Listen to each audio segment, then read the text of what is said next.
to LOA Today. I'm Walt Thiessen. With me today is abundance teacher and money coach, Jody Lynn Craven. This is your daily dose of happy. We are so happy you decided to join us today. Now, those of you who are tuning in because you're expecting that we're going to be meeting with Catherine Gairard today, she was looking forward to it. She actually said, "Where's the link?" I sent her the link yesterday, and then she sent me an email today. "Oh, something horrible's come up. I have to go take care of this. I'm so sorry." And I was remembering that Jody Lynn, we had a guest join us last November, who afterwards she had so much fun. She sent me an email and said, "If you ever want me to come back again, or you need another co-host or something, let me know." I said, "All right, yeah, I'll keep that in mind."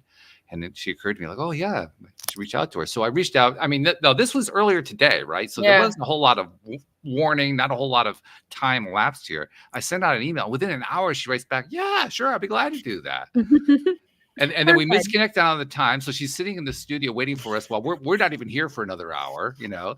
And so I sent, once we get here, where is she? I don't know. So I sent her an email and she shows up 5 minutes later. I mean, Jody Lynn, this is a lady who just shows up. She's there on the spot when you need her. That's reliable. You know, that's like super reliable. You don't get that anymore. It's true.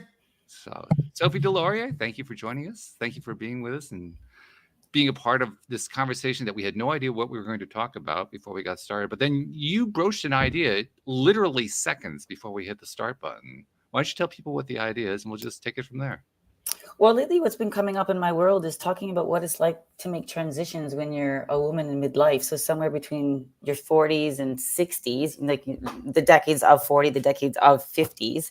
And it's a really challenging time for a woman in that age because most oftentimes she's created some particular results for herself. You know, some women have been massively successful, advanced in their career, married, not married, long-term relationship, kids. And there's all these types of transitions that happen. You know, she could have a relationship issue.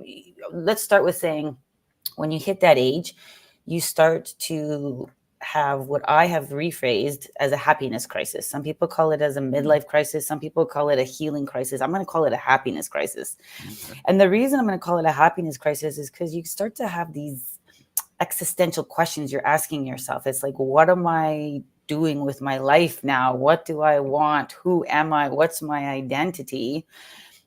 For myself, I was married for 18 years and it was just like, is that the relationship I want for myself? And so there was changes I needed to make in that part of my life. I was diagnosed with breast cancer when I was going through a divorce at the same time at the age of 43, which was a health crisis for me. And I walked away from a thriving business, it wasn't a financial crisis because I was taken care of, but my money situation had changed. And so women are going through all of that, and then they're becoming empty nesters with their kids leaving the home. Right. And one of the biggest reasons it's such a challenge is because we're navigating the unknown. And she has experience of creating success and experience with failure, the best teacher. Yeah. And so now she has to dig deep to find the courage, the motivation, the desire to take that leap of faith to produce a completely different life, to create a completely different life for herself.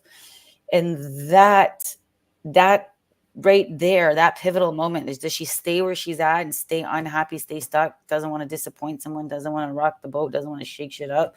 Or does she like go for it? That is like, I'm finding is what a lot of women my age are struggling with.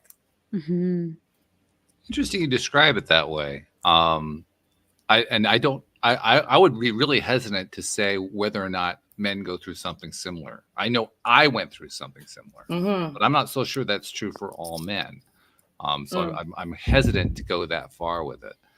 What I will say, though, is as we move through life, all of us, to one degree or another, experience various kinds of crises. I mean, that's a theme that shows up here over and over again, right, Jody Lynn? We talk about people who come on, they have dark nights of the soul. They have terrible things that they go through, you know, horrible relationship crashes or financial crashes or health crashes or whatever, you know, all kinds of stuff that just falls apart. And then, as you say, Sophie, that becomes the growth moment. That's when you have the most to grow through. It's also the crappiest time. But when you come out the other side and you look back, you say, whoa, I wouldn't trade that for anything. which, by the way, is something that I have found to be fascinating since the first time that was proposed to me about 10 years ago by my friend Joel Elston, who said, like, those are the best things. And I said, are you crazy? But he's right. Well, it's where you find your meaning and purpose, I think, because up until that point, I mean, I'm going to generalize here, but from what I'm noticing and what I'm observing is the reason you have some sort of happiness crisis or whatever crisis you want to call it, is because you have unfulfillment and a void in your heart. And there's a yearning inside your soul that wants to create fulfillment and purpose and meaning and connection. And so I don't think the more you resist that, the more you're going to create tension for yourself and your body and in your mindset. And it comes to a point when it just all comes to a head, because I do believe that your soul overrides what you've already accomplished in your life, or what direction you think you want to go. And the soul wants to be expressed. And so when you go through that, you have to reevaluate who you are as a human being. What's important to you? What are your thoughts? What are your beliefs? Is all of this stuff that society has told you as a woman or a man true? Should women be prioritizing the needs of others before their own? Should a man be the provider, make all the money, and like suppress his feelings and not be emotional or compassion or show nurture? Like, is that the way it should be? So you get to a point where you question everything, and then you put yourself back together.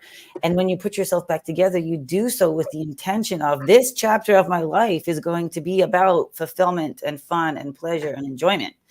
And without that breakdown, that crisis, you may never have been forced to create that for yourself. And so when you come through the other side, you don't come through without getting your happy or your fulfillment or your joy, because you're just like, there's no way I'm going through that without making sure that I get what I want on the other side of it.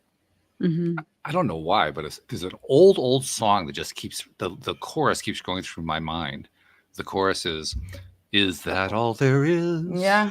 Is that all there is? I mean, that's what we're talking about. Is that all there is?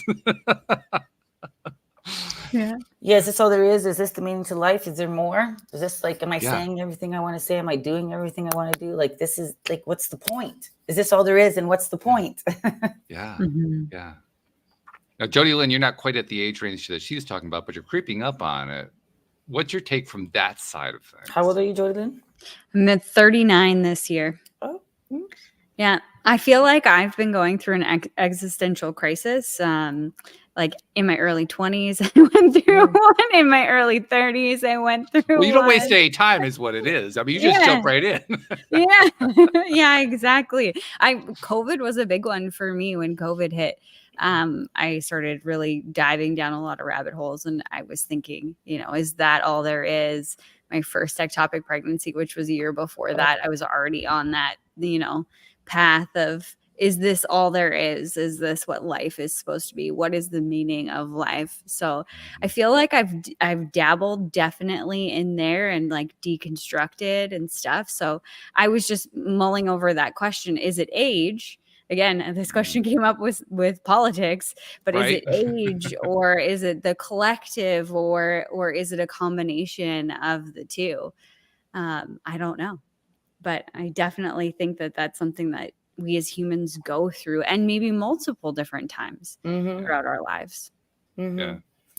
Sophie, just to cue you into, Sophie, and our audience too, just before you joined us in the back room, Jody Lynn and I were chatting, and she was pointing out how, she had never really paid attention to politics except in the last 5 or 10 years, and wondered, is that something that's been going on? And, I think it probably is. For me, it's not, because I was a political science major in school, but I think it's probably that's an example of something where people are looking at something they never really looked at before. They're learning. I mean, you were describing, Jody Lynn. You were telling me how you didn't even know what a Republican or a Democrat was. What makes them that, other than it's a party label, And now all of a sudden you've not all of a sudden you've educated yourself. You learn more about it. You've taken an interest in it.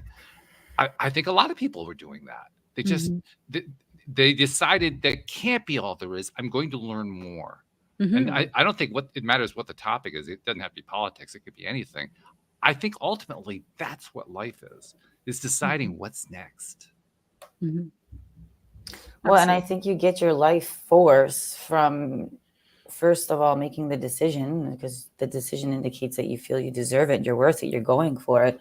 And then you start taking aligned action with it. And when you are choosing the thought that's in alignment with your dreams, and then you're feeling the way it would feel to have that dream now, and then you're taking actions in alignment with that energy right there is the energy of courage and leadership, excitement and passion.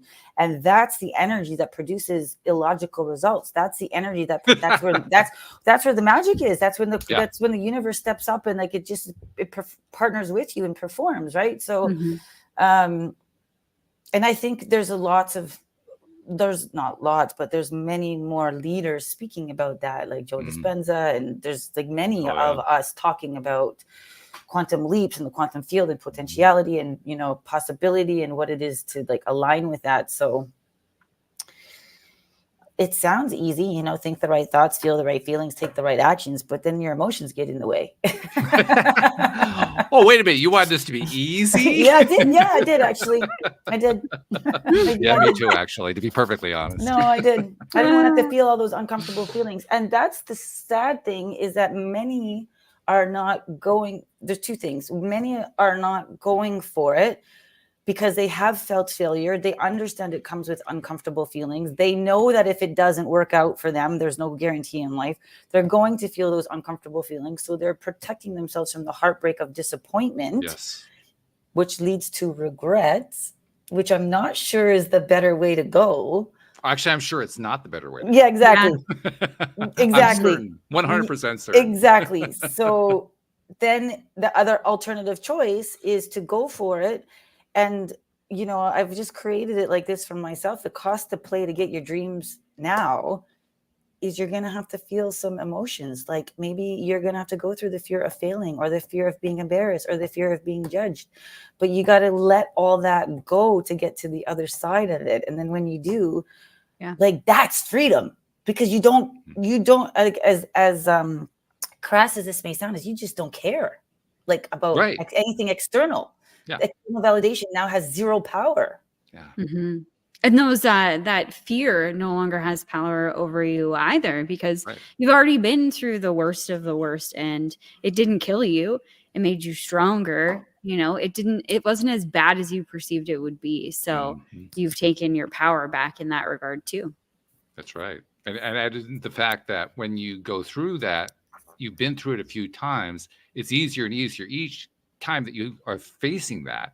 But the really odd part is, you know, it's easier. You've been through it enough times that you know it's easier, and you still have to talk yourself into it. Once you do, it's amazing how quickly you blow through it.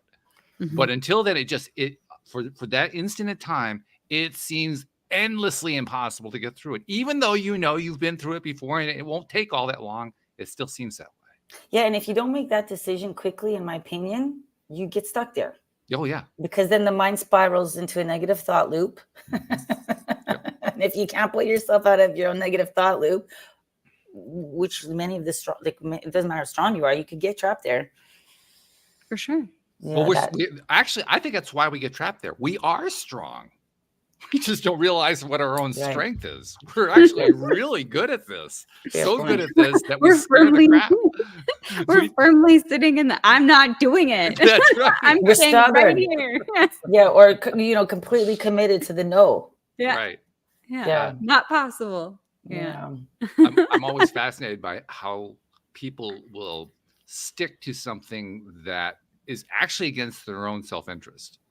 But they'll stick to it and stick to it and stick to it. And then they'll conclude, after they've stuck to it for a long time, and they finally make a shift, they'll ask themselves, why am I so weak? And all I can think is, look how strong you were. You held on to the bitter end. How can you say you're weak? Oh, my goodness. That takes tremendous commitment to stick to something that really doesn't serve you.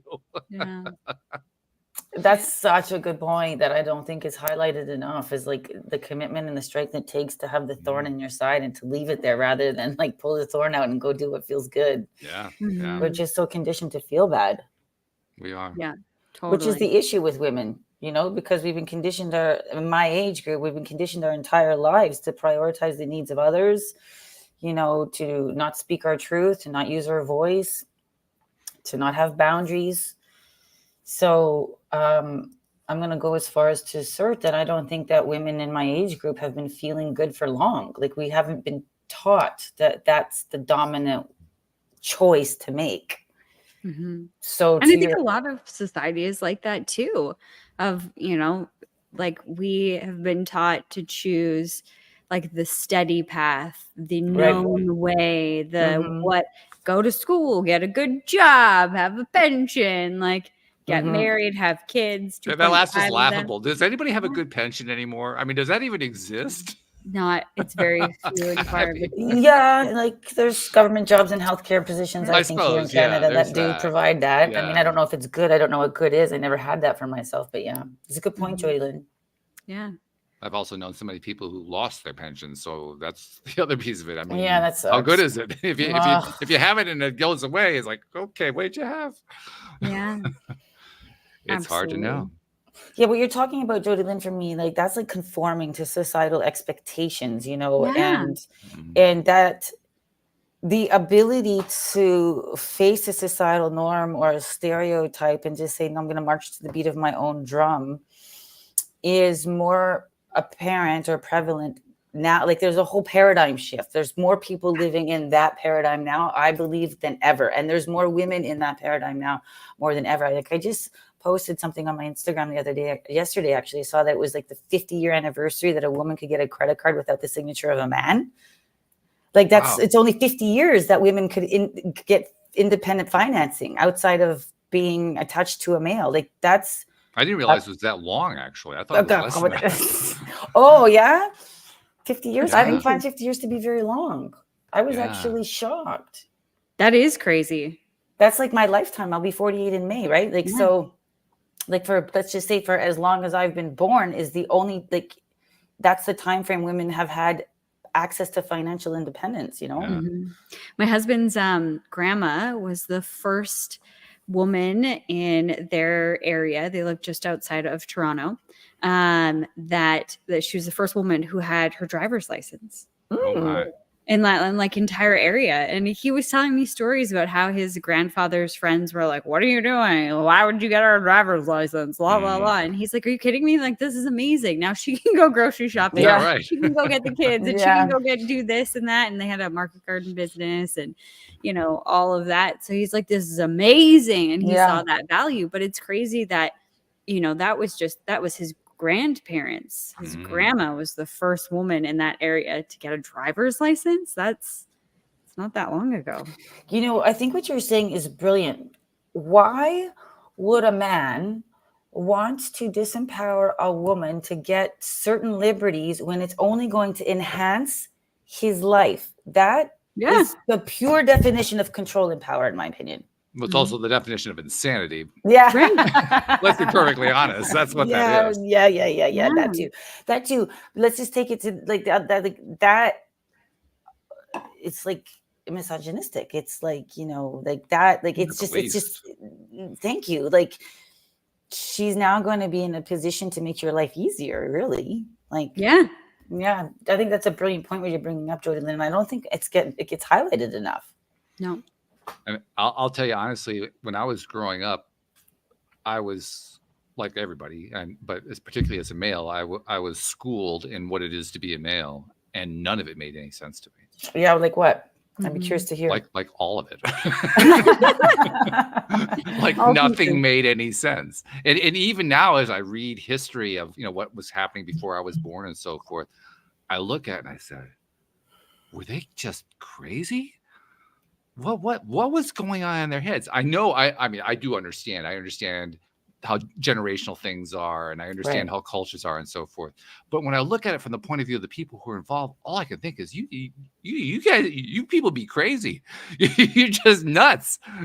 Because that's what it was. It was nuts. Yeah. And, I mean, it still is to a certain extent. There's a lot of improvement that has happened, but there's also still a lot that's just, it's head scratching material. Some of it. Mm-hmm. It's Absolutely. Like we're conditioned to be disconnected from each other. Yes. Ourselves, we're conditioned to be disconnected from ourselves, our intuition, our inner knowing, our gut feelings, the intuitive nudges that we get, which robs us of our self-trust, which keeps us dependent on the system. Yeah. Well, here's looking outside of ourselves. Say that again, Jalen. And looking outside of ourselves, like the Mhm. answer is out there. Someone else has to tell me what is right for me. Right. Yeah. Like Right. we're constantly looking outside of ourselves for that answer. Right. And it's, like a self-fulfilling prophecy that it will be wrong because it's not you. It's not your soul calling you, which is nuts. There's Well, a current example of it that I think really illustrates it nicely. It's the medical system. And I don't care which country we were talking about. I mean, I'm in the U.S., so I'm in a sense talking about the U.S. medical system. But it really applies to almost any Western medical system you can think of. And what it comes down to, now I'm going to describe it from the American perspective because that's the one that I know. But here in the U.S., back circa 1910, I don't remember exactly what the exact year was, there was a report that was written by an educator at the behest of one of the big millionaire families, the Rockefellers, or I don't remember who it was, but somebody founded or funded to have this guy write this report. And this report became the basis for what is current modern mainstream medicine.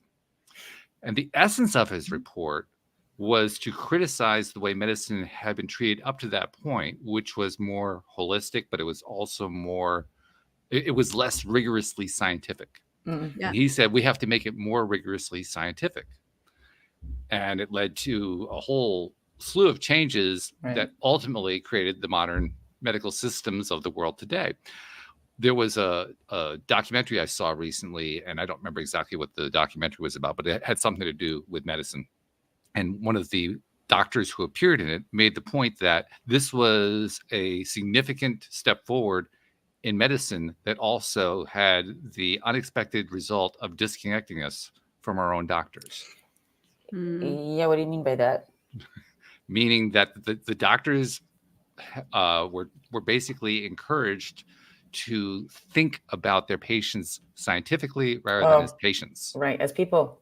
As people. Yeah. More like numbers. Yeah. Yeah. Well, how do you get somebody's emotional body included in that diagnosis when you see them as a number? Right. And yet, look what that's creating in terms, that's creating huge numbers of problems within the current modern medical system.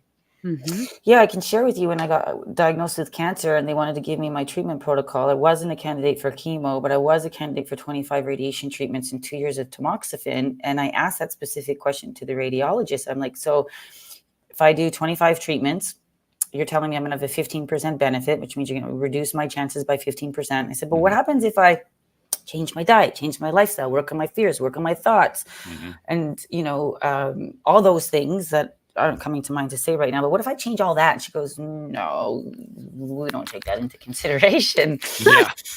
And I was like, there's a lot of evidence now. Like I'm not of the I was diagnosed in a time in our lives where there's so much evidence that talks about how the emotional body you can heal those kinds of ailments. And just even entertaining the conversation would have been interesting for me, but no, she kind of actually just walked out of the room. She's like, this is your treatment protocol. And there I go. Yeah. And did they get mad at you that you were like, no, I don't want to do it? No, what happened was I spoke to my oncologist after the radiologist, and I didn't connect with her. So I didn't go back to her. And I said, I'd like to understand what the percentage is, like what's the risk I have that cancer comes back if I do nothing. He's like, well, that's a completely different spreadsheet. I'm like, well, could I get that spreadsheet, please? Good question. Well, and I feel so heartbroken for people who don't have the English skills, the questioning skills. Think about when you hear cancer, right? Like your brain just, that fear, just terrifying. I can hardly imagine, but yeah. To be able to connect the dots and to process. So he gets the sheet. And so I'm supposed to do this treatment, which is going to reduce my chances by 15%. I had a 30% chance it would come back. This is going to reduce it by 15%, right?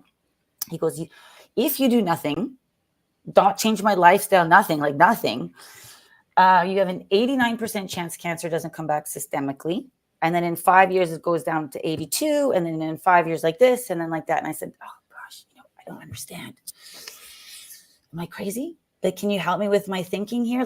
Does it make, I feel like I got pretty good odds not to do treatment. And he's like, right? And he's like, well, Sophie, I can get behind your thinking because if it came back locally, we would just take the lump out again. And you have like an 89% chance it's not going to come back systemically. So I understand your line of thought and I understand your choices and I could get behind it. But we don't advocate for that. Like, I was like, why don't you even present it as an option? He's like, because we want to keep you safe. And some people, they do yeah, right. And I'm like, there's some people do chemotherapy for a 1% benefit. Yeah. Like to reduce.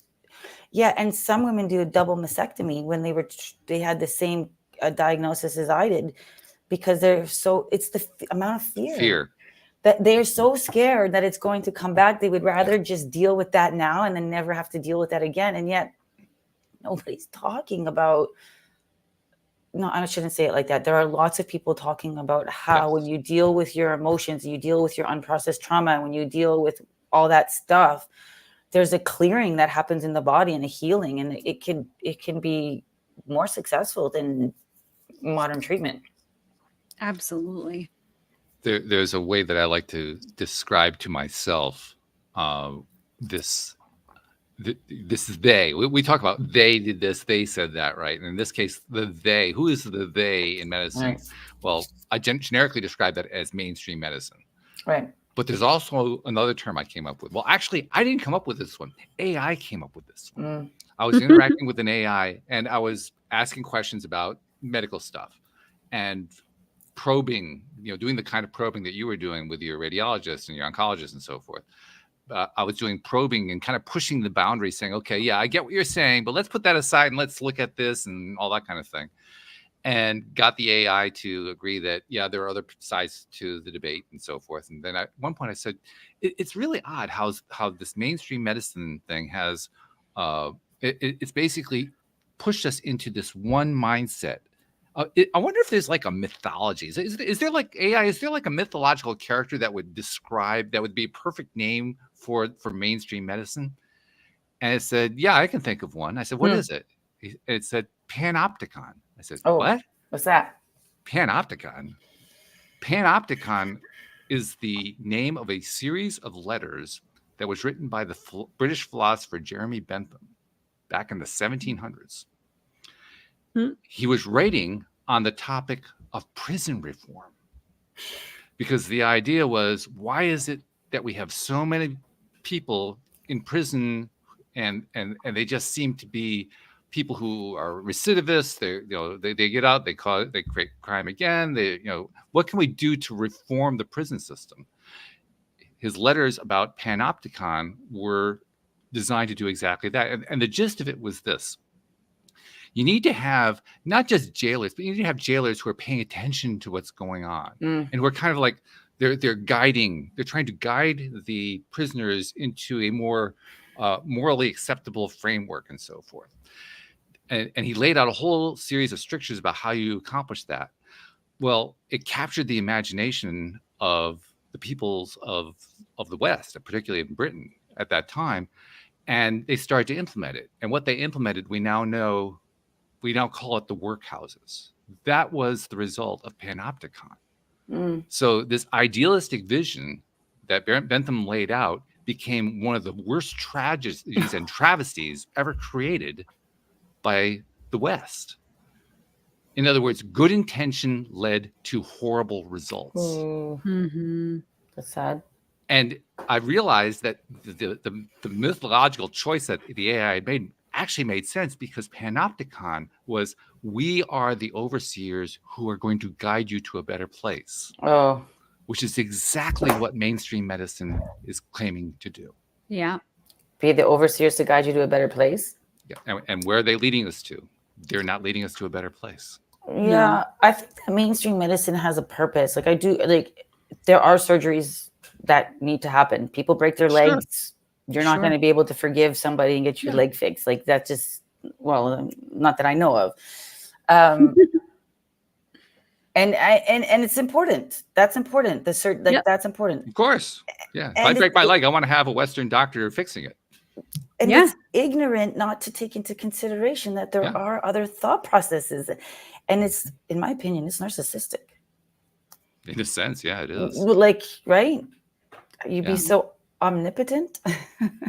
Omnipotent, yeah, panopticon. That's the more I thought about that phrase, that word really describes it. That Right. because it kind of brings to mind the old image of the kindly old doctor who's there to care for you and to give you the advice you need to follow, and you always follow the doctor's advice because the doctor always knows best. That's panopticon. Yeah. Well, and I think it's like, if it's not the doctor knows best, it's mother knows best and father knows best and then boss knows best and then husband knows best, or like there's all of these people that know better that you're supposed to look to, and it loops back to where we started with this conversation of looking outside of ourselves. Yes. And this as a existential crisis that happens because of it, because we're so disconnected. Yeah, nice tie back. Interesting too how you're right. We always think of it as an existential crisis.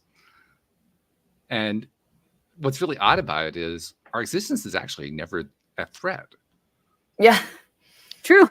What's actually being threatened is our internal connection. It's an internal connection crisis, but we call it existential. Yeah, but maybe it's the existence of like the parts of us that we thought we were. Maybe, like okay. The existence of like the Jody that I was before, and then like the crisis is, who am I now, and who is that? Can I still be parts of that, or am I leaving all of that behind, or do I want to take some of that, or how does it even work going forward? Maybe that's it.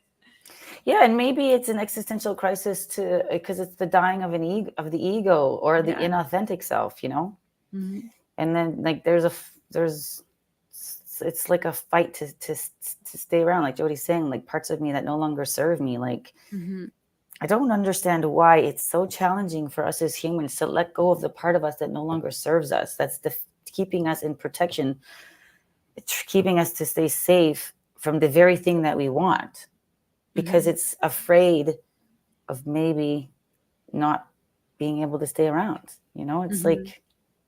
Yeah. Well, and I think it's hard to look at those pieces sometimes too. I was talking about this very concept last night where I feel like I went through like this spiritual awakening, if you will. And I was this Jody with the pendulum swing over here, very neurotic, very controlling, like beast. And then I rejected all of those parts and swung the opposite way and was like, I'm not going to do, I'm going to be, I'm going to like be a better person and all of these things. And I tried to like wholly or solely reject all of those pieces, and then coming back to more of the middle point now and recognizing like it's okay that that's where I was at in those moments. That old Jody, it's not good, it's not bad, it just was. That was the person I needed to be in those moments to survive that moment, to thrive in that moment. And I can't go back and change it, nor would I want to. Like, you were saying, earlier, the awful things that have happened, I don't want to change those things because it led me here. But I think it's sometimes hard to look at those pieces and look yourself in the eye and have that conversation with self. Like, I really thought when I was on this side of the pendulum, I was a shitty person in certain respects. And that was really hard for me to like look myself in the face and accept that I did that, and I can still love myself through those things that I did. And I didn't murder anybody.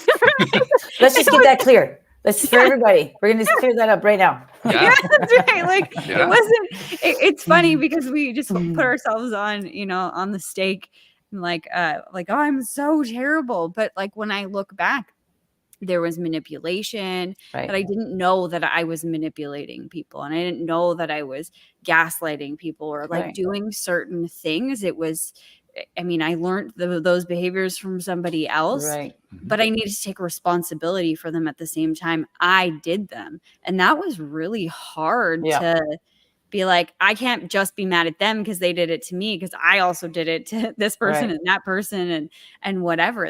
That's a tough thing to go through. And I think what stopped me in the past is the fear of like, what am I going to find? And then when I find it, I'm probably not going to like it. Or what if nobody likes me anymore? Yeah. Well, I think it's important not to shame ourselves through that process too. Like I've gone through that shedding of the skin, peeling back the onion, exactly what you're talking about also, Jody, a couple different times in my life too. And I didn't really have this piece the way I have it now. Back then, it's like you do the best you can with what you know until then you do better when you know better.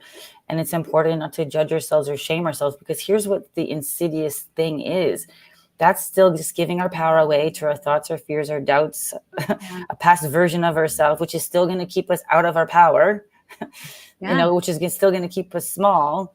So it's like, we got to really be conscious and aware to know, like, self is an evolution, and who you were back then is not who you are now. And just, I guess that's where the forgiveness piece comes in, forgive yourself for having the ignorance of the impact that you had. Forgive the person who taught you how to do that, because they didn't have the knowledge of what they were doing, and I think that's the piece that I'm noticing the most is very challenging for people, is to have forgiveness for somebody else because they think that the manipulative behavior, the gaslighting behavior is intentional, outside of a narcissist, because I will say it is there. It oftentimes is in their blind spot. They just don't have the emotional intelligence or the awareness to realize. And it can be really challenging for myself. I'll just speak for myself. It's really challenging to have forgiveness for somebody who behaves that way when I have the awareness. But then I have to remember, not everybody has the emotional intelligence or the awareness that I have. And I think that is why everybody, like, not everybody, but people are now saying, be careful who you surround yourself with. Choose your circles wisely, because you have to start to pay attention to where is the alignment, and that's why my circle is small. Selective, I think, is the word you're looking for. Yeah. Highly selective. Yeah. Well, all right, maybe. Okay. All right. Well, I shouldn't have put the label on. Maybe like numbers to it, it's pretty short. Yeah. Okay. On point. I think it's also important. It's important to remember there's also another piece, the neurological piece, because we deal with the human body, and the human body has a nervous system, and that nervous system doesn't like to change. It wants to go with the neural pathways it always has had. So anytime that we're making any kind of a change, we're having to rewrite neural pathways, and it can take weeks. It can take months to rewrite those pathways, just depending on how deeply the old message was written in there. I suspect that plays a big role in why we have such a hard time, because we're trying to retrain neural pathways. I feel like the best way to do that is just to get into action. Otherwise, you just stay in here, and, like, I don't know how much you can rewire past. Like the visualization for sure, like all that. And I feel like the fastest, most effective way is just keep moving in alignment with. Yeah. But not just in alignment, also keep moving away from the pattern you don't want anymore. Yep. Yeah. Because that's how you retrain, right? That takes focus. It does. That's focus. Yeah. That's like, it should be an Olympic sport, in my opinion. Focus. But that particular action of, like, having that much focus and self-awareness to stop the pattern in its track and make a different choice, that's an Olympic sport. There's some truth to that. Yeah, there's some truth to that. Because it takes some effort. It takes some willingness to give attention, especially in the era of instant gratification. Right. Yeah. Takes practice. Yep. You got to be okay to be able to fall down and get back up. You can't be shaming yourself. Oh, there I did it again. I went. You got to, like, relapses happen. Yep. Yeah. And you got to be okay with it too. Yeah. That's the other part. Being okay with the fact that well, there I am back again. There I go again. Before. Right. Yeah. It's one of those things that's easy to talk about on a podcast, and then you go face it in real life, like, oh shit. Yeah, I was just talking about this 10 minutes ago, and here I am. Here I am. Didn't say I was winning that Olympic sport. Hello, my old friend. Yes. Yeah, that's a really good point. That I just had this thought, like, not too long ago. It's like, we as in, like, your mother, we say, be careful who you hang out with, and be careful the environments you're in. And it's like, be careful what if you're hanging out with your ego and old parts of Mhm. yourself, Mhm. and are you staying in your comfort zone? Are you getting into Mhm. like other environments, right? And so, I mean, it's such I was just like, I hope I get to talk about that one day soon, because I'm not sure I've actually heard the concept before. It's like, are you hanging out with your old self inside your comfort zone? Because that's like probably like a double X, Yeah. Yeah. right? Yeah. Well, there's also another piece that is particularly important today, I think. And in fact, it's been a point of focus for me in a big way over the last few months, because I'm really noticing and recognizing how big of a deal it is.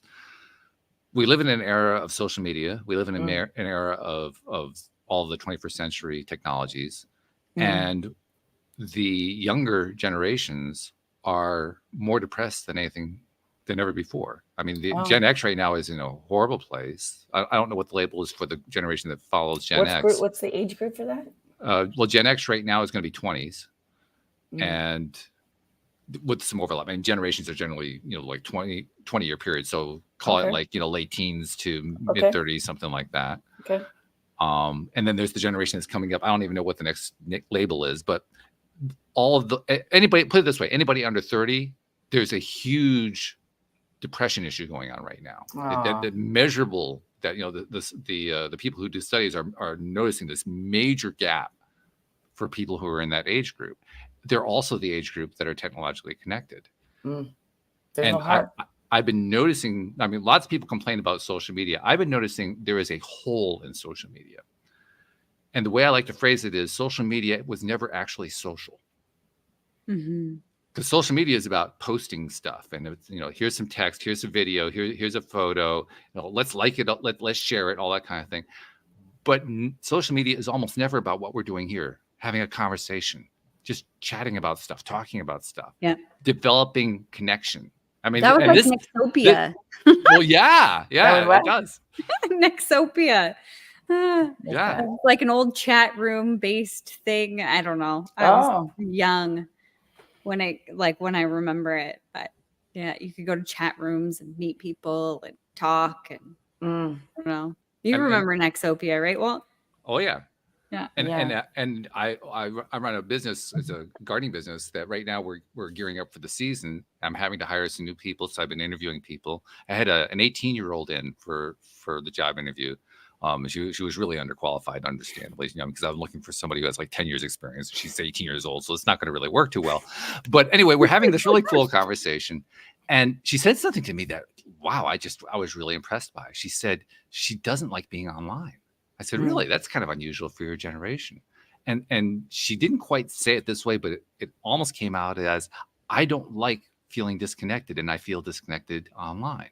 To herself, to other people. Again, she didn't actually say it in those words, but that's what the meaning was. I thought, wow, that's a really advanced perspective for someone in her generation, because that's not where most of them are at.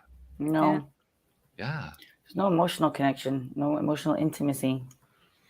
Yeah. And that's what they're missing, I think. That's why there's so much depression. I think that's why there's that huge disconnect is directly related to a lack of connection with others. Sharing. Yeah, it's scary. When I was babysitting my niece a couple of months ago, on iPhone it shows you your like watch time or whatever, like how many hours you spend on your phone.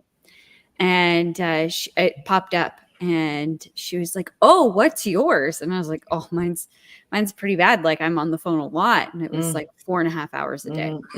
Yeah, I'm about that too. Yeah. And she's like, "Oh." And I was like, what's yours? And she's like, 8 hours. Yeah. I'm like, how? You go to school all day long, and you're not allowed to have your phone while you're in class, right? And she's like, right. I'm like, so when are you on your phone? At night? She's like, well, when I get up in the morning, and then after school, and at lunch. And I'm like, so every waking minute that you're not in school, you're on your phone. Like, this is not good, not at all. So she's completely disconnected from the real world that is around her and on this online thing. And then my other niece the other day was like, oh, my YouTube friend, she's 7.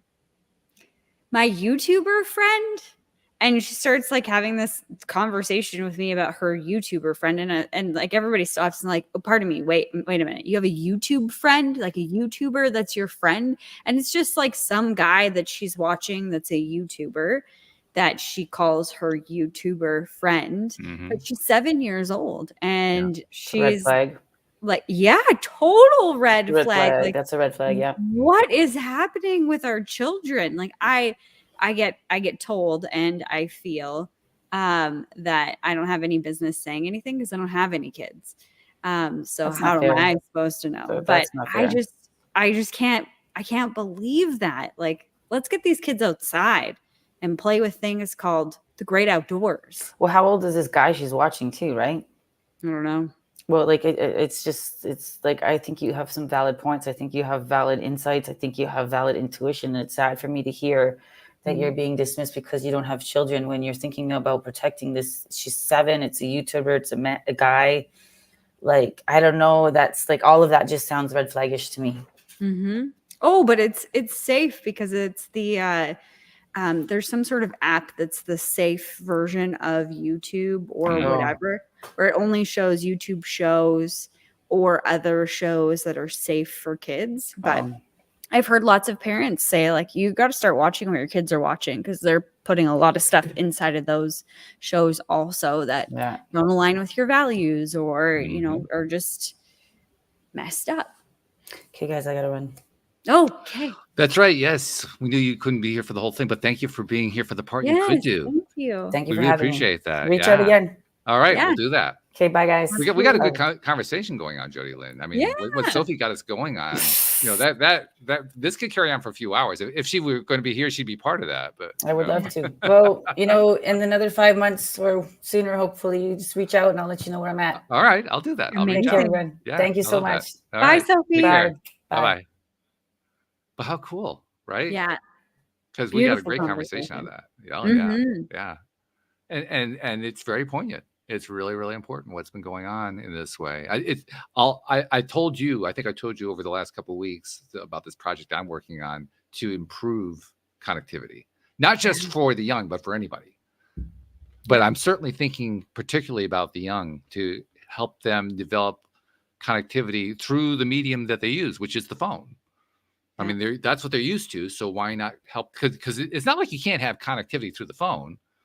Yeah. I mean, anybody who's been around since before the internet knows what a phone call is. The young may not know what that is, but we know what that is. So it's possible to connect, you know. I used to get kicked off the phone every single night because I would talk for hours to my best friend on the phone, you know, but you can use the internet and the phone at the same time. So. Oh, yeah. Years ago. That's right. Back in dial-up days. That's right. That was a big deal. But the ability to connect, of course, is not just audio based; it's also video based. That's how we were able to, you know, we're recording this as an audio podcast, but we're broadcasting it while we're recording it to Facebook and LinkedIn and YouTube and Twitter. And so, X, through an audio video format. Yeah. And anyone who's ever used Zoom for a Zoom call or a Zoom conference knows you can connect. It's not 100% like being in person, but it's close. Yeah. It's very close. It's certainly a lot closer than a Facebook chat room. I mean, that's right. Light years ahead of that. Well, we can bring that into the realm of the under 30s because that's on the phone. Yeah, absolutely. So I'm I don't know what role I'm going to play in this. I'm going to try to create something that hopefully will provide some connectivity once I figure out how the software is written. That's something else. Oh, this has been a big topic lately. AI. I mentioned that earlier.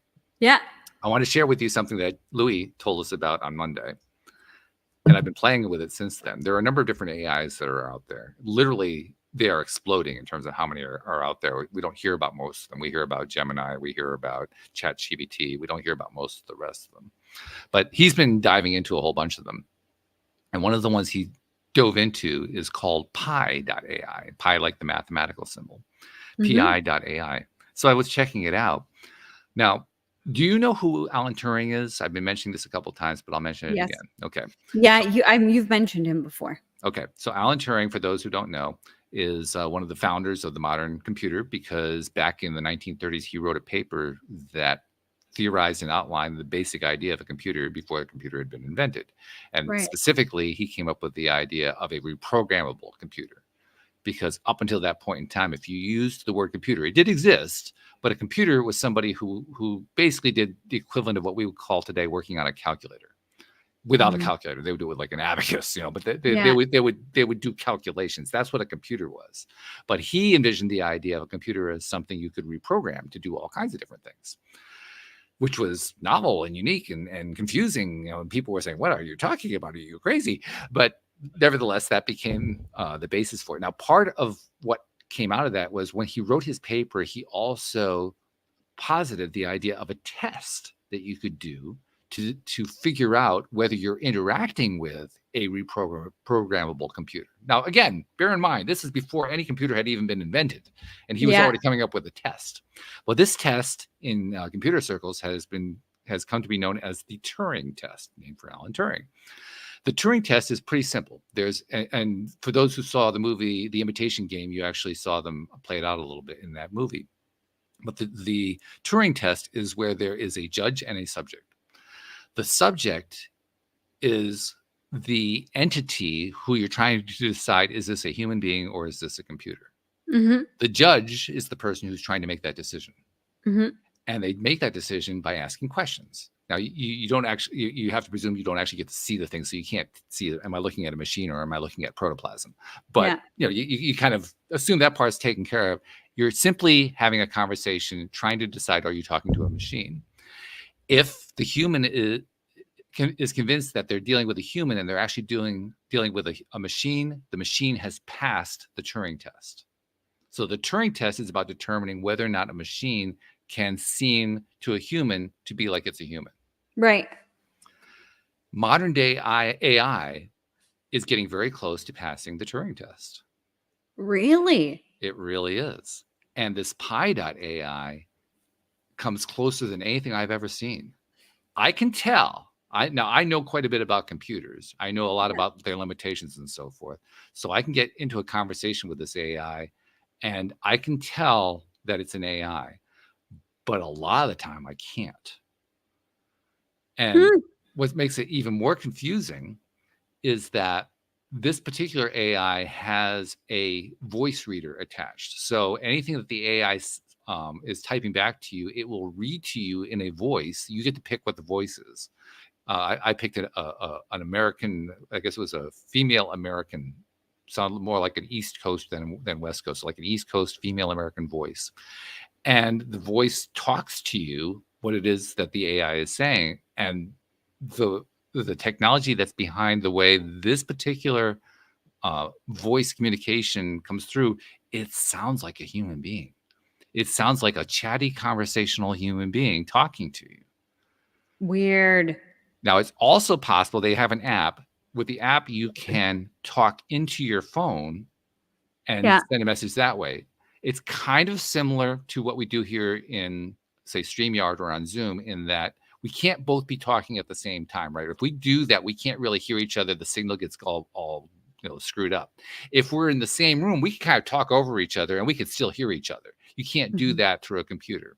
Well, that same thing happens with the Pi.ai to an even greater degree, because you're really not talking to the AI and it's really not talking to you. What you're doing is you're talking into a file that gets sent, and it's talking into a file that gets sent to you, and there's delays as things get played and so forth. Right. So it's not a pure conversational environment.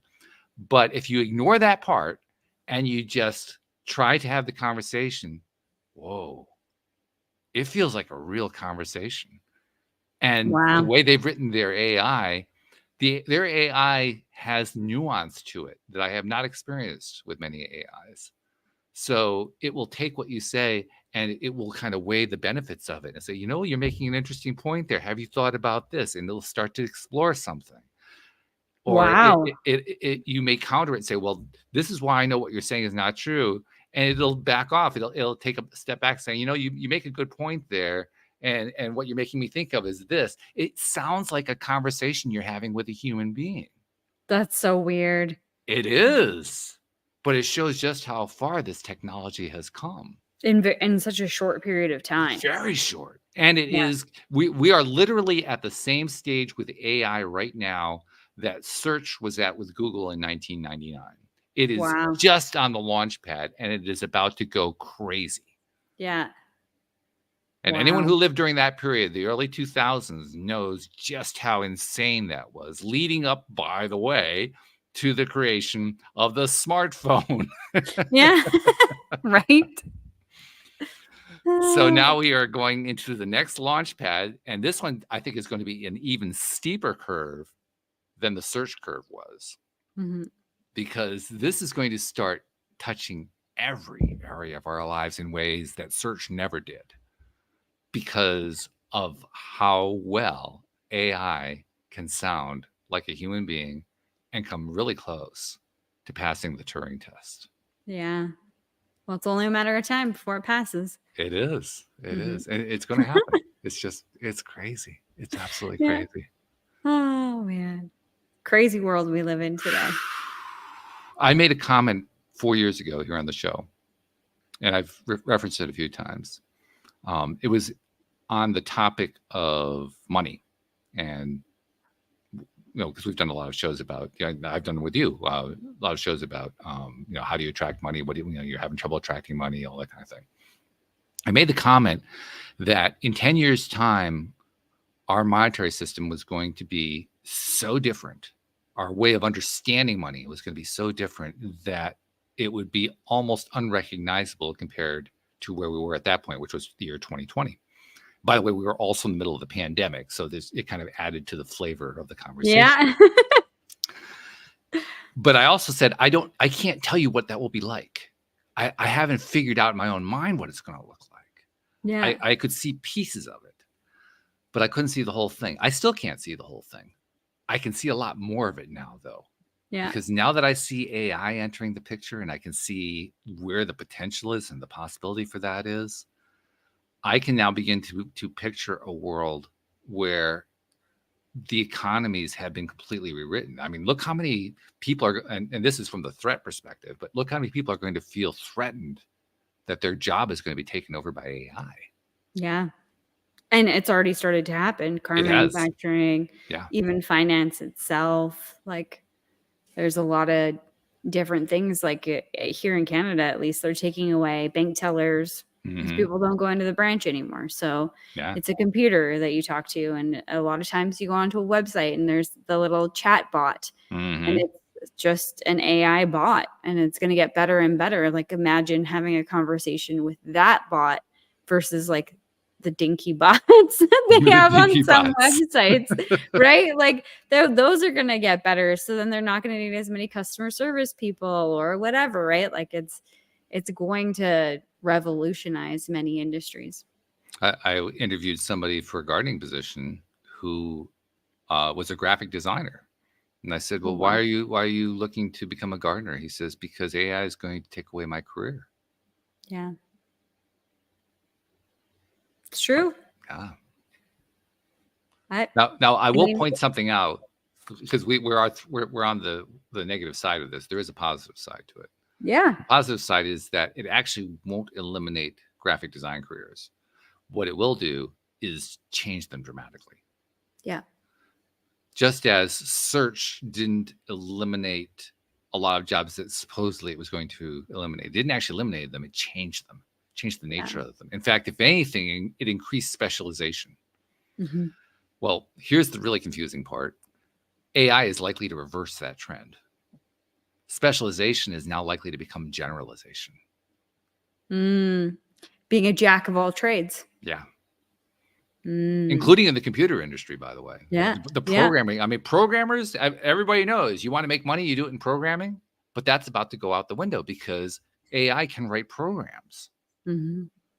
So programmers Right. themselves have been talking about, so what happens to us? And their first conclusion is, well, we can kiss those beautiful benefits goodbye because we're not going to be special anymore. Yeah. But they've also recognized that the way they're going to survive and thrive is to be general programmers rather than specializing in C++, doing this, that, and the other thing. Yeah. They're going to have to be able to handle all kinds of programming languages, all kinds of programming scenarios. Yeah. And the ones who can do that are going to be in high demand because guess what? Somebody still has to write the AI. That's right. Got to know how to interact with the AI. Yeah. Yeah. Now that's just programming, but Yeah. this is going to play out in a lot of different industries, in a lot of different fields, a lot of different jobs and so forth. Yeah, and I think everything is an opportunity to create the life that you truly desire. There's so many people who are in jobs because somebody told them that they should go into that field, you know, mother, father, whatever, grandpa, grandma. Somebody said, you go into this job because it pays the most money or it's going to have security. Right. And I think that AI could be the wave of going back to doing what we truly want to do, what your heart is calling you to do, because that's not something AI can do because it doesn't have the same consciousness as we do. So, you know, there's an opportunity there too for the world to shift and start doing what they really truly are being called to do. And I will say that I believe that AI very soon will have consciousness if it doesn't already have it. Yeah. But even in that scenario, Mm-hmm.